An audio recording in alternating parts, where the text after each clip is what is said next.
مبارک میاشتې دي. د دې میاشت نه بعد د ذوالحجې میاشت شروع کیږي د حج. د هغې سره متعلقه یو اهم مسله ده د قربانۍ. د قربانۍ دپاره خلک څاروي اخلي، مختلف تپوسونه کوي. نو د نن بیان کې به د یو څو مسلو وضاحت کیږي. یو دا چې قربانی په چا واجب ده؟ آیا هر مسلمان نارینه زنانه ماشوم غټ باندې واجب ده که د دې دپاره شرعاً څه شرایط او قواعد شته؟ یو به دا مسله بیانېږي. دویمه اجتماعي قربانی بیانېږي. زموږ پښتانه اکثر کورونو کې، مدرسو کې، مختلف ادارو کې اجتماعي قربانی کوي. ډېر کسان په قربانی کې شریکېږي. د هغې مسله به درته بیانېږي چې د هغې څه شرایط دي. درېیمه مسله عزتمندو، افضل قربانی کومه یو ده چې انسان الله ته پې زیات نږدې کېږي؟ قربانی خو اسم کوي، خو چې داسې قرباني وکړي چې الله ته پکې زیات نږدې شي، نو افضل قربانی کومه ده؟ او درېیم عزتمندو، په اندازې باندې د غوښې تقسیمولو مسله چې په تله باندې به او په وزن به تقسیمې کې اسې اندازې سره تقسیمولی شي. او درېیم بله مسله عزتمندو، د مړو دپاره یا د عزیزانو دپاره قرباني کول د بل د طرف نه، د دې څه مسله ده؟ او بل یو انسان په قربانۍ کې شریک شوی دی او مړ شو، د هغې قربانۍ سره به څه کوو؟ او بل عزتمندو، په زناورو کې مختلف څاروي دي چې په دې باندې څو څو قربانیانې کېږي. دا یو څو اهم مسلې دي. او یو اهم مسله د عزتمندو نن سبا ګراني زیاته شوې ده. نو آیا نصاب کې څه گنجایش داسې کیدی شي چې بعضې کسان د قربانۍ نه بچ شي؟ ځکه ګراني ډېره زیاته شوې ده. دا اته مسلې به نن تاسو ته په دې بیان کې بیانېږي. نو دا د دې میاشت اهم مسلې دي. اول مسله دا د عزتمندو، اجتماعي قربانی. د دې نه وړاندې عزتمندو د تمهید په طور باندې یو دوه خبرې یاد لرل پکار دي. یو دا چې الله رب العزت چاله وس ورکړی دی او مالدار پیدا کړی دی، نو هغه دې د ځان نه بره خلکو ته نه ګوري، د ځان نه ښکته خلکو ته دې ګوري. چې کوم انسان د ځان نه بره کس ته ګوري، نو هر انسان بیا غریب دی. ځکه که کروڑپتی اربپتی ته ګوري، نو د هغې په نسبت دا غریب دی. که لاکپتی کروڑپتی په نسبت ځان ته ګوري، نو د هغې په نسبت خو غریب دی. لاکپتی او چا سره زرګونه روپۍ دي، هغه که لاکپتی ته ګوري، نو ځان ورته غریب ښکاري. خو د زرګونو والا په نسبت د سلګونو والا ډېر مالداره دی. په نسبت د سلو نه چې چا سره سلګونو نه کمې روپۍ د هغې په نسبت دا ډېر مالداره دی. دا زرګونو والا په نسبت د هغه انسان چې قرضدار دی، پردي کور کې اوسېږي، د ماښام د روټۍ درک نه لګي، او د سره لږ څه د پاسه لږ 100 روپۍ دي، 110 روپۍ دي، 150 روپۍ دي، نو د دې په نسبت باندې دا ډېر زیات مالداره انسان دی. ځکه بل سړی 100 لکه قرضداره دی، د باندې قرض هم نشته. الحمدلله بچی په سکول کې سبق هم وایي، مدرسه کې سبق هم وایي، ماښام دال ساګ هم نصیب کېږي، او د دې باوجود سره د 1.5 لک 2 لک روپو سامان یا تجارت یا کاروبار یا نغدي پرتی دي، نو دا سړی د ځان ته غریب نه وایي. ځکه که دا څیزونه هم ته لاړ او دا ساګ هم ته سیلی ویوړه، نو پس بیا به ډېر پریشانوي. بیا به دغه لاندینو خلکو سره ناستي، هغه به ورته سرکوزیه ته خو ډېر مالداره وې، ولې دې ناشکري کوله؟ مونږ خو د زمانو نه داسې وو، بس یار ناشکري رانه وشوه، دا نه کوم، زکات نه ورکوم، قرباني نه کوم، بس الله راله هغه 1.5 لک 2 لک روپۍ وې، هغې هم رانه واغستې. نو د دې وجې نه عزتمندو ډېر احتیاط کول پکار دي. داسې نه چې سبا د نه ساک سیلۍ وړي، نو ساک چې د نه سیلۍ کله اوچ ساک د نه سیلۍ یوسي، بیا دا سړی نشي راغونډولی. کمې کمې پاڼې پسې به ګرځي، کم کم ځای به ګرځي. پخوا به دې ښځو دا ساګ وچول، اوس خو ښځې تیار خوارې شوې، مخکې به اوچ ساګ و، زبردست خوند به یې کو، د پیشتري ساګ. اوس عزتمندو دا ښځې دا ساګ نه وچوي، نو یو ښځې ساګ اوچ کړیو سیلۍ پیراله خاوند ورته یې هغه ساک دې څه کړه ویل نشته ویل څه شو وی سیلۍ رانه ویوړه وی رانیولې به دې وې که نه وی کومه پاڼه به مې رانیوله وی دماغ دې کار کوي که نه نو د دې وجې نه عزتمندو چې چا سره لږ ساک دي په هغې باندې د خدای دا شکر وباسي ځکه که دا ساک د نه سیلۍ ویوړه نو تش تور میدان باندې به بیا ناست دی نو د دې وجې نه د الله شکر ویستل پکار دي دویم دا د عزتمندو دا یاد لري زکات او قرباني د ټولو پیسو نه هغه د پیسو یو خاص حصه ده د هغې قرباني به ورکې د پیسو یو خاص حصه ده صرف زکات کې به هغه ورکې نو دې وجې نه ځان باندې بوج نه دي لګول پکار چې اوهو موږ سره څه 1 لک روپۍ 2 لک روپۍ رال چې ملا صاحب راته وایي زکات ورکه هلکه 2 لک روپۍ د نه ټولې نه علي د خدای بنده په 2 لک روپو کې صرف 15,000 روپۍ دي او هغه هم د نه ملا صاحب نه علي هغه درته وایي د خپلې خور لی ورکه دغه غریب رور له دې ورکه هغه وراره له دې ورکه هغه خورزې له دې ورکه ماما له دې ورکه کاکا له دې ورکه نو که ته رور خور له څه ورکې نو دا داسې دي لکه د یو جب نه چې راوباسي او په بل جب کې ور واچې نو څه دې وکړه واپس دې په خپل کور کې خرچ کو ملا صاحب ته ولې ګډې وډې وې پیسې دې راواغستې یو جب نه او بل جب کې دې واچولې او بیا څه شوې پیسې څه شوې خو مغه پیسې وې که نه رور له دې ورکړې دې څیزونو باندې ځان پوهوئ دا د عقل او د فهم خبرې دي نو بیا انسان له پیسې خرچ کول زکات ورکول د الله دپاره قرباني او د ټولو نه غټ سوچ دا کول پکار دي چې زه زما عقل زما پیسه زما بدن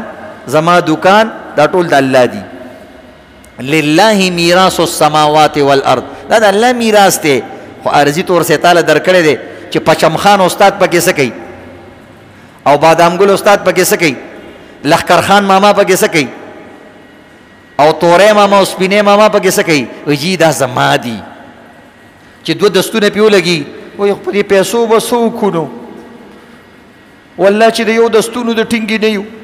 اوس به دې پیسو پته درته ولګېده چې په پیسو باندې هر څه نه کېږي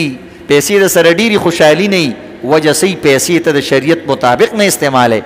زکات نه ورکې قرباني نه کې او که کېم نو په ځان باندې پنډ ګڼې ځان باندې څه ګڼې دا یاد لرئ ګوره ډېر کسان قرباني کوي ډېر کسان زکات ورکوي خو د زړه نه نه ورکوي د دې ورته یو مثال بیانو یو سړی تا ته وایي راځه لکه نمک منډۍ کې د باندې روټۍ خورم تا ورته ویل ما باندې نمک منډۍ کې روټۍ وخوره نو هغه درته ډېر خوشحاله شي تا نه قربان راځه که نه او هغه بل سړی څه وایي زه سیده نو ستا نه نه خلاصېږو نو ګوره دې کې ډېر د ځمکې اسمان فرق دی یو درته وایي قربان تا نظار او یو درته وایي یاره ته چېرته موړ نه شوې او ته چېرته ډک نه شوې زه راځه چیزونو دې کې د ځمکې او د اسمان فرق دی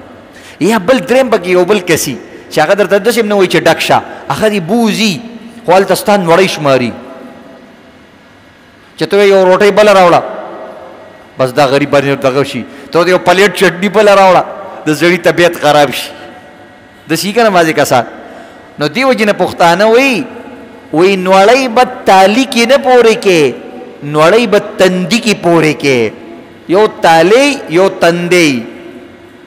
نو نوړی به وایي تالي کې نه پورې کې تندي کې به پورې کې یعنی کوم ځای کې چې خوراک کې د سړي تندي ته ګوره چې بلډ پریشر یې ښکته پورته کېږي خو نه د شوګر لیول خو یې بره ښکته کېږي نه یو روټۍ دې وخوړه او ظالمه د هغه د شوګر کوم ځای ته ورسولو نو څه دې کول چې دا یو روټۍ دې خوړله نو دقه شان عزتمندو د الله بعض بندګان داسې دي چې هغه زکات هم ورکوي خیرات هم ورکوي قرباني هم کوي مونځ او دس هم کوي خو هغه دقه شان کسانی چې تندی راچولی که مولا لږ شان رکات اوږد کي دته دې خیال دی دا خو اوسګار خیل دی مونږ خو ډېر دغه کسانو د مونځ والا کس دته اوسګار خیل ښکاري او هغه دکان والا ورته صحیح خیل ښکاري هغه اوسګار خیل دی بهرحال عزتمندو دی تمهید نه بعد منګ او تاسو ته پته ولګېده چې موږ له د زړه نه قرباني کول پکار دی الحمدلله زه خپله قرباني کوم 1 لاک څه کم څه بره د دې څارویاله نو شروع کې به زموږ هم لاسونه رپېدل موږ هم ستاسو غوندې خلک یو موږ تاسو نه زیات عزتمندو سپیره یو ځکه تاسو خو بیا هم روزانه په دوکان کې ګټئ زموږ کم ځای دی خو نه څنګه چې تاسو نیک اعمال کوئ یو د مولا جذبه به هم دی چې زم الله ته په دغه څیزونو باندې نږدې شمه خو بس یو ټوپ دی وی وها رسته به ته ډېره تسلي الله درکړي د هغې مطابق به د حل کار د قربانۍ وس کېږي. نو زه تقریبا د 15 کالو نه زه قرباني کوم. الله دې زما نصیب کړي او الله رب عزت دې ستاسو هم نصیب کړي چې کوم کسان غریبانان دي الله دې هغوی له هم وس ورکړي چې د هغوی په کور کې د الله دپاره سرې سرې وینې توی شي، د الله دپاره څاروي ذبح کړی شي، د الله دپاره غټ غټ اوښان د هغه په کور کې حلال شي او هغه غریب بل ته لاس وننیسي او تیلې د غوښو ډکې کړي او نورو خلکو له یې ورکړي. نو دا به یو جذبه لرو انشاءالله. د الله دپاره به اوښان حلالو که نه انشاءالله. نور دا یاد در عزتمندو که د الله دپاره ځان هم حلال کړو که نه ځان د الله حق نشو ادا کولی. دا یو شعر زه تاسو ته اکثر ویما جان دی دی ہوئی اس کی تھی حق تو یہ ہے کہ حق ادا نہ ہوا. وی دا ځان مې الله له ورکو خو مړه د الله به څه توره مې وکړله ځکه چې دا ځان هم راله الله را کړی نو د الله ورکړی ځان مې صرف الله ته واپس کو هغه هم 20 کاله استعمال نه بعد د کبال په شکل کې مې وله ورکو. نو د دې وجې نه الله باندې به احسان نه کوو د الله به په ځان احسان کوو. یعنې ستا په سر کې ستا سر د هغه بل غټ سري نه ډېر ورکوټی دی خو هغه غریب د ورځې 200 روپۍ ګټي او ستا د 25 عمره سر دی او ته د ورځې لکونه ګټې. نو دا په دې باندې نه دي چې ستا سر غټ دی او سر ورکوټی دی. دا د الله دین دی کله تاله زیاته درکوي کله هغه زیات درکوي. دا بندګان پې چیک کوي لکه خپل پلار کله یو زوی له 10 ورکي دی بل له 20 ورکوي دا بل زوی پې ګوري چې زما دا زوی خو په دې بل رور باندې اعتراض نه کوي. نو چې هغه پې اعتراض وکړي دا ورته کښېنه سپیه تاله مې پرون 20 روپۍ درکړې وې د غرور پیسې تا نه برداشت کیږي. دا دقه شان الله رب العزت کله یو لزیاته کله بل لزیاته کله بل لزیاته دا بندګان پې ګوري نو دا بندګان یو بل کې یو بل ته سترګې نیغې کړي نو الله وایي دته دې اوس خیال دی ورکړه وله منګه او تندې ورته دې بل برک کړی دی. نو هلکه ستا د کور نه خو مې نه ده اخیستې ما وله د خپل در نه ورکړې ده ته ولې نیغ نیغ کېږي ته ولې چې کوم دی سوځې او ستا هېر شي 10 کاله مخکې ته هم مالداره وي 2 کاله مخکې تاله مې هم درکړی و نو تا 10 کاله مزي کړي پرېږده چې اوس دا بل سرکوزې پکې لږې مزي وکړي که نه د بل مزي دنه نه برداشت کېږي. نو دې وجې نه دې خبرو ته خیال ساتئ. اوس درته یو څو د قربانۍ مسایل بیانو. اول نمبر عزتمندو اجتماعي قرباني کېږي. اجتماعي قرباني 2 کسان راجمع شو 6 کسان راجمع شو په غټ څاروي کې اوښ کې غوا کې میخه کې سنډا کې دا د غټ دې ته غټ څاروی وایي. چیلی ګډه ګډ دې ته واړه څاروي وایي. په هغې کې یو قرباني کېږي هغې کې د یو نه زیات نه کېږي او په دې غټو قربانیانو کې 2 پورې قربانیانې کېږي د دې نه زیات کسان به پکې نه شریکېږي. چې 2 پورې شریکېږي نو دې ته وایي اجتماعي قرباني. بعضې مدرسې وي بعضې ادارې وي هغه د 2-3 زره کسانو د طرف نه اجتماعي قربانیانې کوي یا تا نه بار ملک نه چا پیسې رالیږلي دي چې یار زما د طرف نه یو د فلانی فلانی یو 20-25 کسان دي د هغې پیسې زه درلیږمه خو د دې دپاره ته یو 8 څاروي والا او حلالې کا. نو عزتمندو په دې اجتماعي قرباني کې د یو 2 خبرو خیال ساتل پکار دي. یو دا دی چې دې کې داسې کس نه دي شریکول پکار چې د هغه مال کلهم حرامي کلهم ټول نور خو موږ او تاسو مالونو کې ګوره خوندونه شته څه نه څه لوګي ارزه ته رسېدلي دي خو نه داسې چې کلهم دی مثلا ډمې ګډۍ شراب خرڅوي آیس خرڅوي پوډر خرڅوي نو داسې د حرامو پیسې دي کلهم نو داسې سړی قربانۍ کې نه دي شریکول پکار. که هغه ځان لکوي هغه ته ځان له څاروی والا صحیح ده ورکوټې والا چې دغه کې قرباني دي شوق کېږي ستا نو د قرب پیله خو اول دا وکړه چې د حرامې پیسې قربان کا قرباني وروسته خبره ده پیله د حرامې پیسې قربان کا په دې درته الله د قربانۍ نه زیات ثواب درکوي هغه ته به داسې وی. خو بالفرض که ته ورته څه نه وی یار موږ کسان پوره یو او موږ چې کوم دی خپله قرباني کوو زموږ څه نور ملګري دي موږ هغوی سره ملګري یو داسې یو بانه شان ورته نور ملګرو سره ملګري کېږو هسې هم سړی بل چا سره ملګری کېږي. نو عزتمنو د حرام پیسو والا کس پکې ځان سره شریک نه کړي که کلهم پیسې حرامي نو بیا د دې 2 کسانو کې د یو سړي قرباني هم نه کېږي ستا هم ځان سره ګډه وډه کړه لکه څنګه چې یو ساس کې میتیازې پیو کې واچې نو بیا پکې پته لګېږي چې دې سیټ ته دي که دې سیټ ته دي نه بس هغه ټول بالټي کې بس بیا شریکې شي ځان سره ټوله قصه خرابه کړي. دویم نمبر دا که اجتماعي قرباني کې چې پیسې پاتې شي هغه به واپس په هغه نورو تقسیمې. که د مدرسې کار وي نو خلک یې اکثر مدرسې ته پرېږدي وي دا زموږ د مدرسې د طرف نه یا د قصاب په خرچه کې صحیح ده خو که خپلو کې انسان را جمع شوی وي او عزیزان رشتہ داران گاونډیان همسایگان نو مثلا شل زر روپۍ د را جمع کړي دي نو یو سل څلوېښت زره روپۍ شوې 140,000 1,40,000 روپۍ شوې نو په دې کې تا څاروی مثلا په 120 باندې واغستو صحیح شو او نوره څه خرچه پرې رانله یا یو 2-3 زره روپۍ په د شوتلو موتلو د ګیا خرچه راله نو 18,000 روپۍ پکې پاتې شوې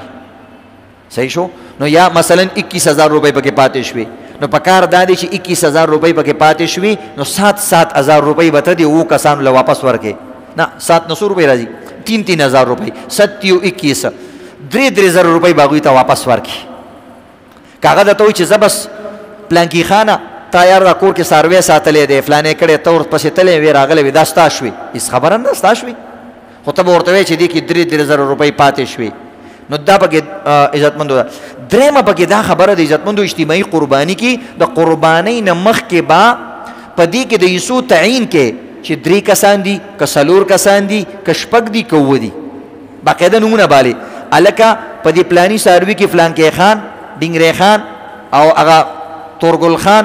او دغه رنګې سمندر خان دریا خان دا زموږ نومونه دي نو داسې چې کوم دی خنډې بونډې لنډې چونډې دا 7 کسان شو و دا د دې د حصې شوې ځکه کمې مدرسو کې یا کمې ادارو کې چې هغوی کې 200 کسانه پیسې جمع کوي نو پتې نه لګي چې دا سروې د چا په نوم ده نو هغوی بیا داسې چلو کي چې یو کاغذ پې ولګوي د 7 کسانو باقاعده بیا کاغذ لګولی هغه څاروي له نوم یې اخیستي 1 2 3 4 5 دې کې فلانې کسان نو ګوره هغوی دومره احتیاط کوي مدرسو والا باقاعده یو چټ جوړ کي هغې باندې 7 کسانو نوم ولیکي هغه چټ هغه څاروي سره ولګوي هغې له نمبر ورکي بیا هغې په نوم باندې هغوی حلال کي بیا ترې 7 بورۍ جوړه کي په 7 ځای باندې تاله تقسیم کي نو موږ لم پکار دی زموږ اصل مشران ویل کوي راجمع شئ ښځې مرتبار په منګ باندې راټولې شي وایي ګوره د یو د پلانۍ حصه شوه یو د پلانۍ شوه یو د پلانۍ دا ډېره زبردسته خبره که هغه وخت کې نه شي کولی هغه وخت کې غوا لتې وي او غوا درته سنډا درته خوا دې خوا شروع کړو هغه وخت کې بیا ته حصې تقسیمې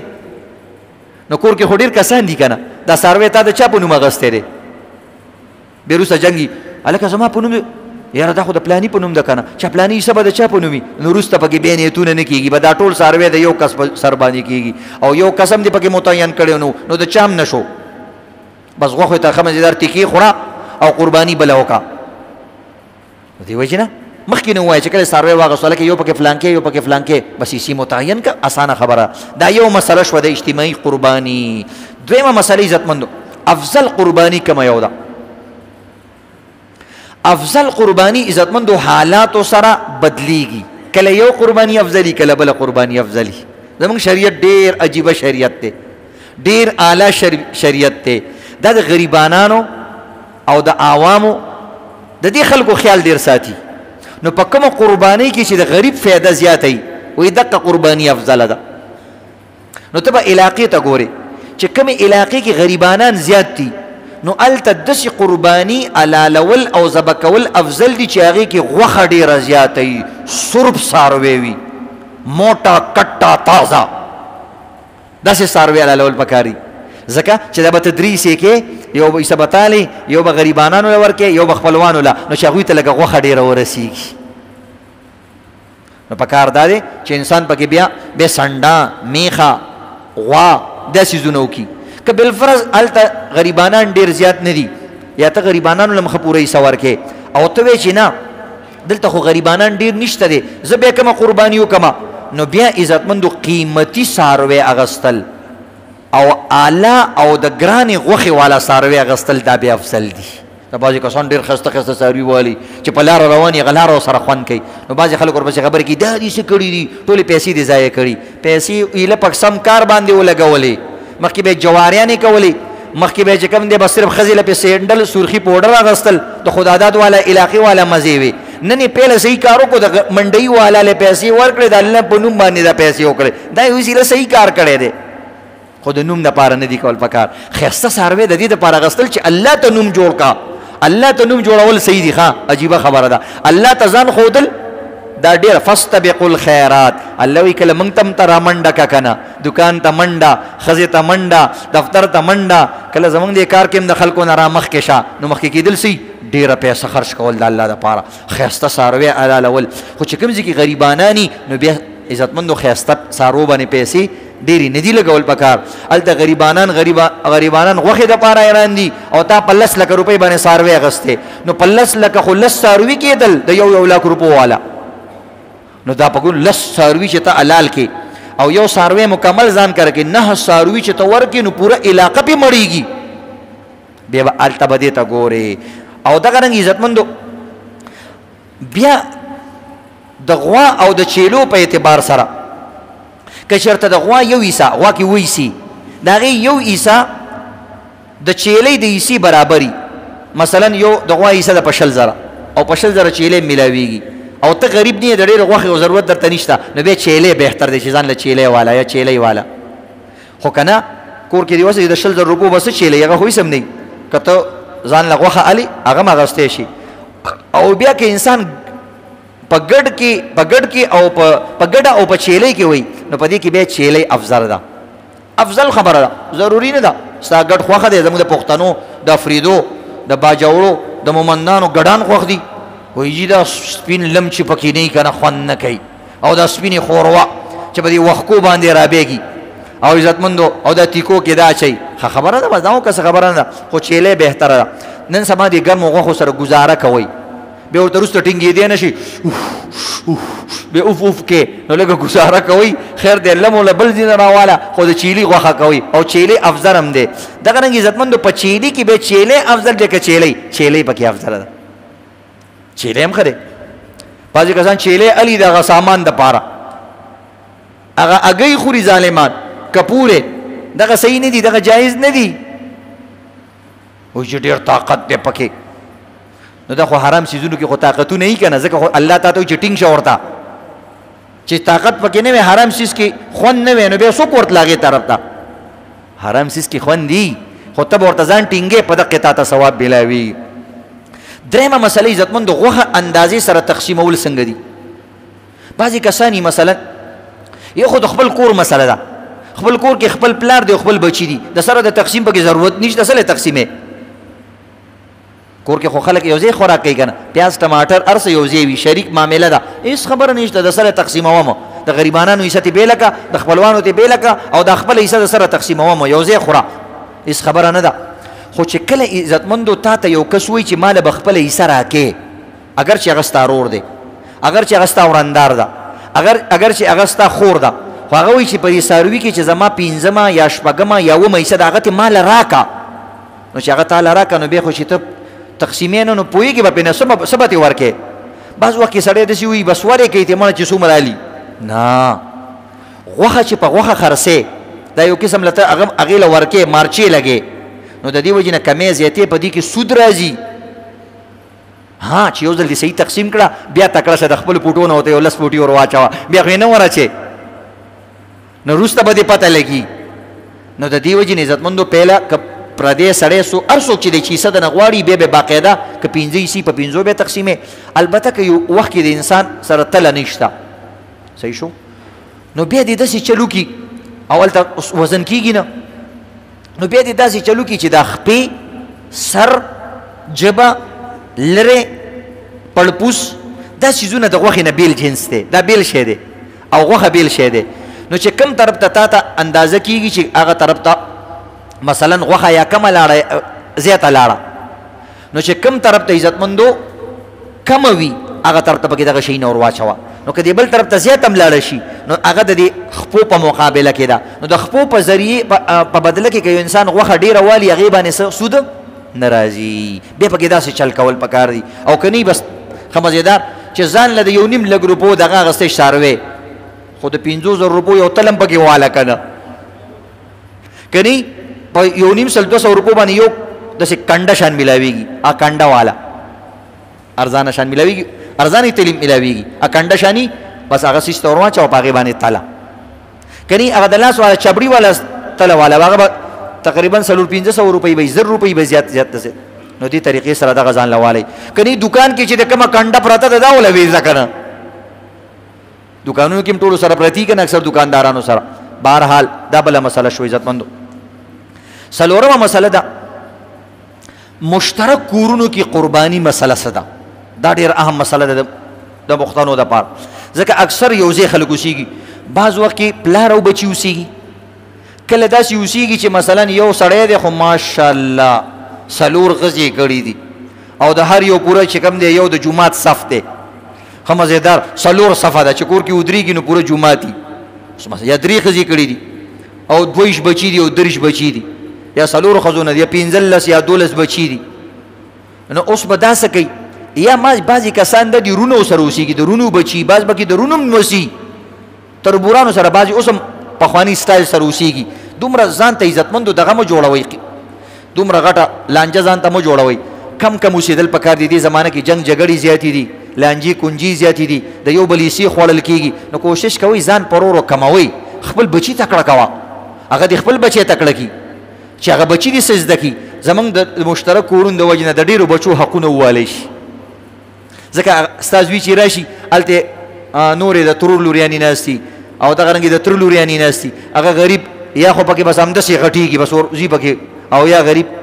نه بار راوتی شي نه کمیس ویستی شي نه بنین کې ګرځېدی شي ځکه چې ټولې ترور لوریانې تره لوریانې ناستي ټول ګډ ګډ ماحول هغه جینکۍ غریبي لوښي نشي انځلی چې راوځي سرکوز یې یو تر زوی ناست دی هلته بل ماما زوی ناست دی او نن سبا ټول هلکان روان لري فلمونه ګوري ډرامې ګوري او ویښتې په دې بله باندې اړولي ډېر رواني حالات دي دا منځ کې پکې بله مسله راله د دې هم خیال ساتئ بهرحال اجتماعي کورونه دي قرباني به څنګه کوو یو هلک نه تپوس وکړي ماشاءالله خداداد کې کوشي بازار کې سخانه کې صدر کې ډینس کې غټ دکان دی هلکه ته قرباني کې نه جي ښه داسې نه جي ولې نه کې وایي زما پلار یې کوي که نه نو ورته پلار چې د سهار ناشته کوي ته ناشته کوې که نه وایي یو جي زه خو ډبل انډې خورم ځان نه بیا ډبل انډې خوري بیا دلته چې راشي وروسته چې کوم دی چاټ والا سره بیل ولاړې بیل چاټونه خوري هغه د پلار خوریم نه او دغه رنګې منتو والا ته بیل ولاړې او دلته چې کوم دی هندوانو والا ته بیل ولاړې نو دغه رنګې د قربانۍ کې هم ځان الله ته بیل ودروه که نه ها که ستا پلار ستا حصه کوي بیا صحیح ده که ستا پلار ستا حصه کوي یا ته غریب یې مثلا پلار سره اوسېږي خو مال د سره نشته تشپاڼې څه چې راځي بس پلار د له جوبونه د چرسینو په شان چې کوي ټولې د نه وباسي نو بس خو تا سره څه نشته دی نو بس بیا د باندې قرباني هم نشته دی چې پلار د نه یو ځل پیسې واغستې او دکان یې د نه قبضه کو بس بیا صحیح ده همدغې ته کښېنه بس صرف دا منتو پکې خوره او دلته دا چاټ خوره او بس بیا د باندې قرباني نشته خو که تا سره جدا پیسې وي اوس هلکان هم ډېر رواني ایزي پیسه اکاونټ یي په هغې خو پلار پوهېږي نه یاره موږ سره کوم دي پیسې دا یو موبایل دی کتې الې واله دا موبایل ته ته راواله او زه درته ویچل ښیم چې دې کې څومره پیسې دي او پلار خو یې نه پوهېږي په هغې کې ایزي پیسه اکاونټ وي جهیز اکاونټ وي میزان اکاونټ وي نو که ته ځان له بیل اکاونټ ویستی دی او پلار له قرباني نه کوي بعضې پلاراني بچي لکونه روپۍ ګټي او دا به صرف یو چیرې راولي یو ګډ راولي وایي دا د ټولو د طرف نه څنګه د ټول د طرف نه دا خو داسې نه ده که او بعضې پکې لږه ګزاره چې کوي نو هغه زه بیا سنډا راولي وایي زما بچي ښه دي ته ورته څو حصې به کې بس میسو ته موږ نه ګورو ډېر غټ سنډا مې راوستی په 2.5 لکه روپۍ باندې نه که نه بچي دي څو دي وایي بچي مې خو دې لري 12 دي ټول کار کوي الحمدلله ټول کار کوي نو په سنډا کې 12 حصې څنګه کې بیا به 2 سنډاګانې راولي داسې ده که نه ده په دې خبرې باندې پوهېږي چې بچي بالغ وي او مالدار وي نو په هر بچي باندې خپله قرباني ده که پلار یې وله نه کوي دا به داسې نه وایي چې مال یې پلار نه کوي نو داسې خبرې مه کوه داسې خبره فلم له چې ځې پلار دې فلم له بوځي دا موبایل چې د آیفون اغستی دا د پلار اغستی دی د 2 لکه روپو آیفون اغستی شي د 100,000 روپو یو حصه قرباني نشي کولی او ستا په مال کې چې ستا دومره واک نه چلیږي نو ته خو ډېر فضول کس چې د 100,000 روپو ستا واک نه چلی په لکونو روپو کې نو ته څه شی ځان ته سوچ وکړه هسې پردې مزدوري ځان مه په عذابوه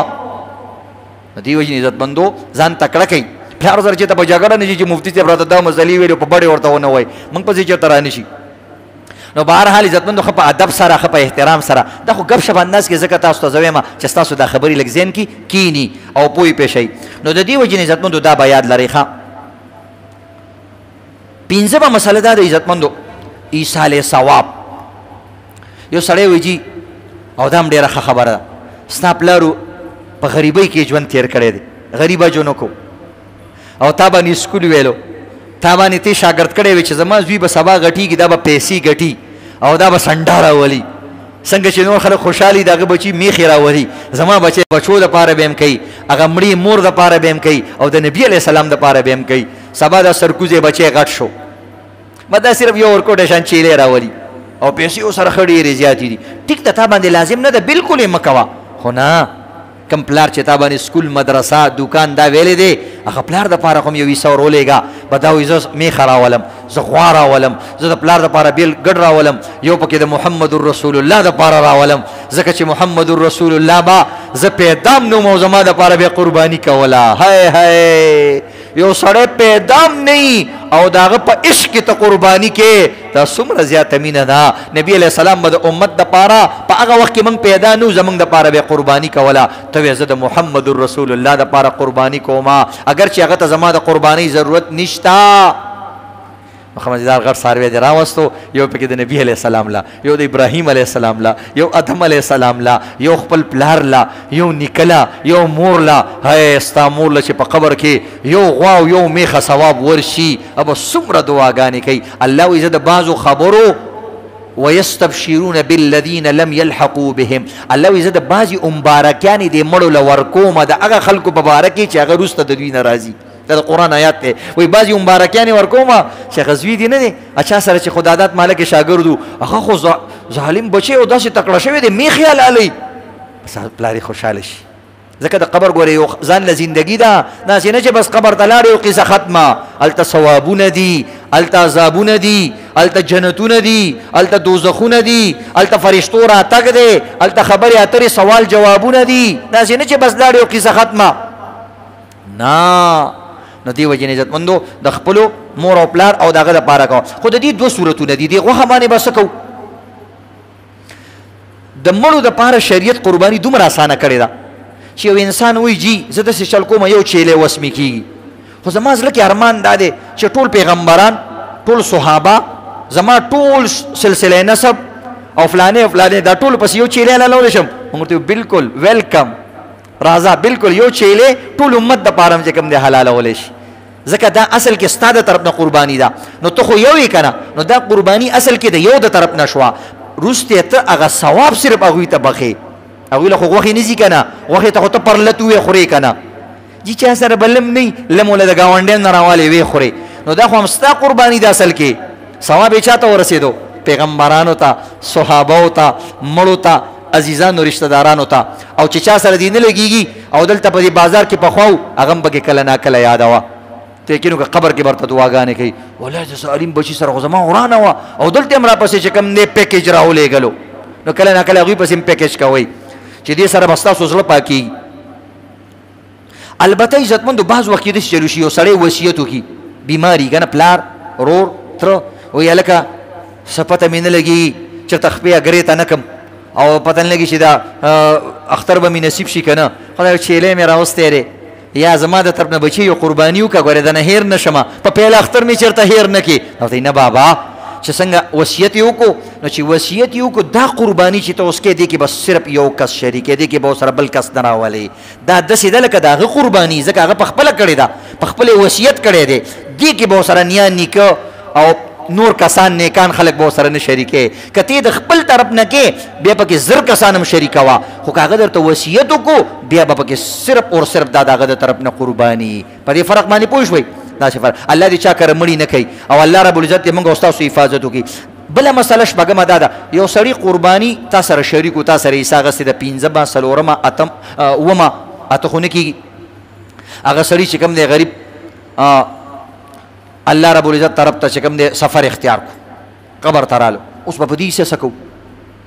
نو بس که د هغه بالغ ورثه وي ورثاو نه به یې تپوس کې چې وارثانو څنګه چلو کړو دا مال اوس د وارثانو شو د ده نه دی ځکه مړ شو خبره ختمه الله موږ له دومره کم اختیار را کړی بس چې کله دې د مرګ فرشتي ولیدلې بس وایي قصه دې ختمه